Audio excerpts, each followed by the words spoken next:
সালাতুল মুনাফিকিন, মুনাফিকদের নামাজ। রাসূল করিম সাল্লাল্লাহু আলাইহি ওয়াসাল্লাম এক হাদিসের মধ্যে বলেছেন, যে ব্যক্তি এশারের নামাজ পড়বে না এবং ফজরের নামাজ পড়বে না, সেই হচ্ছে মুনাফিক। সে কি মুনাফিক? আবার রাসূল সাল্লাল্লাহু আলাইহি ওয়াসাল্লাম বলেছেন, যারা মাঝে মধ্যে নামাজ পড়তে আসে, শুধু নামাজ পড়বে, মাগরিবের নামাজ শুধু নামাজ পড়বে, জোহরের নামাজ অথবা এশারের নামাজ, অথবা মাঝে মধ্যে নামাজ পড়তে আসবে, কিসের নামাজ? জুমার নামাজ, অথবা ঈদের নামাজ পড়তে আসবে। রাসূল করিম সাল্লাল্লাহু আলাইহি ওয়াসাল্লাম বলেছেন, তাদের নামাজ হচ্ছে কি শাস্তির নামাজ। নামাজ পড়ে সে শাস্তি পাবে, নামাজ পড়ে কি পাবে? শাস্তি পাবে, শাস্তির যোগ্য।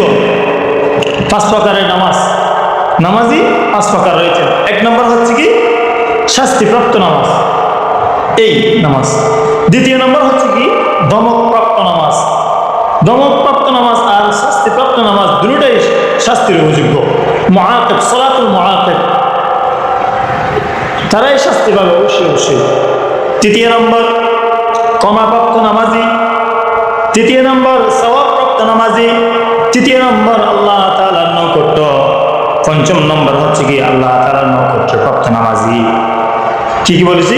1 নম্বর শাস্তিপ্রাপ্ত, 2 নম্বর ধমকপ্রাপ্ত, 3 নম্বর সওয়াব ক্ষমাপ্রাপ্ত, 4 নম্বর সওয়াবপ্রাপ্ত, 5 নম্বর হচ্ছে কি আল্লাহ তাআলার নৈকট্য অর্জন নামাজ। এই 5 প্রকারের নামাজি রয়েছে। তাহলে তার মধ্যে 1 নম্বর নামাজি কারা? মুনাফিকের নামাজ।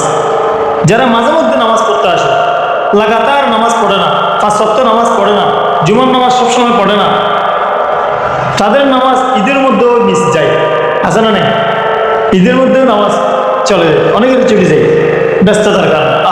কত যে ব্যস্ত!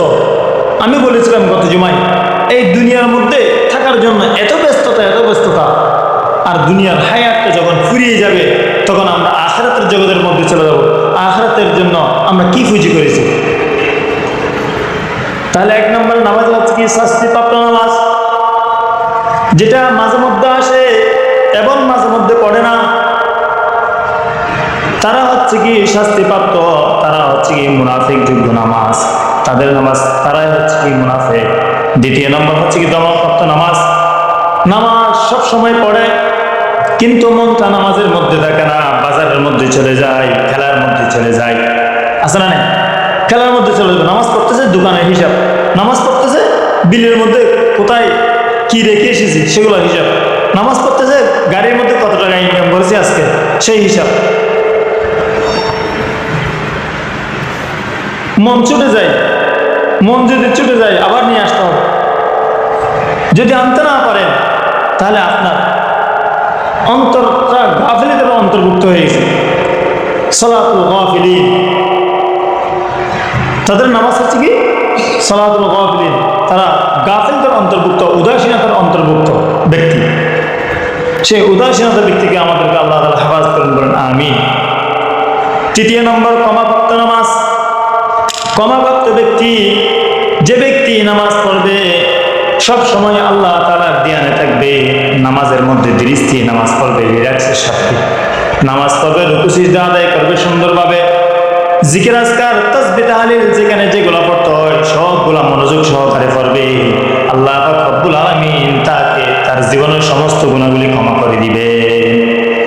এই ক্ষমাপ্রাপ্ত নামাজ পড়েছেন, আপনার জীবনের সমস্ত গুনাহ ক্ষমা, আপনার আজকের দিনের গুনাহ ক্ষমা, কালকের দিনের গুনাহ ক্ষমা, পুরো বছরের গুনাহ ক্ষমা। সেভাবে নামাজ পড়তে হবে। নামাজ পড়লে তো শয়তান আসবে, আমরা তো মানুষ, আমরা তো কি নয়, নবী নয়, ওলি নয়, আমরা কি মানুষ। শয়তান আসবে, শয়তান আসবে, আমাদের কাছেও আসে কি বলবে, আজকে এই কাজ করতে হবে, নামাজের পরে এই কাজ করতে হবে।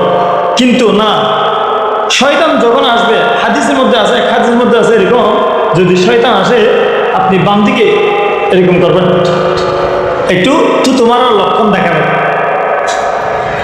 থুতু মারবেন না, এরকম একটু ইঙ্গিত করে দিবেন, তার মানে শয়তান তুমি দূর হয়ে যাও।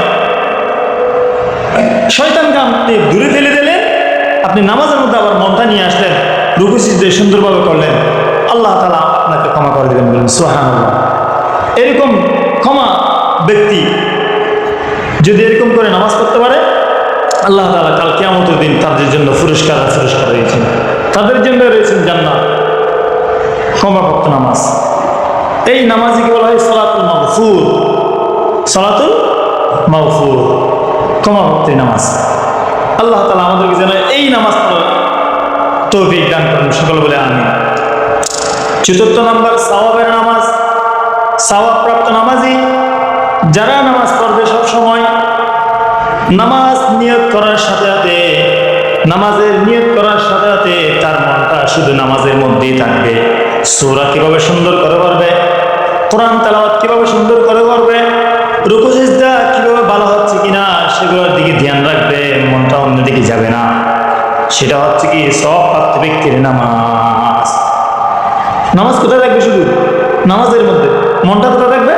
শুধু নামাজের মধ্যে থাকবে, আর কোথাও যাবে না, একদম বাইর হয় না তাদের নামাজ।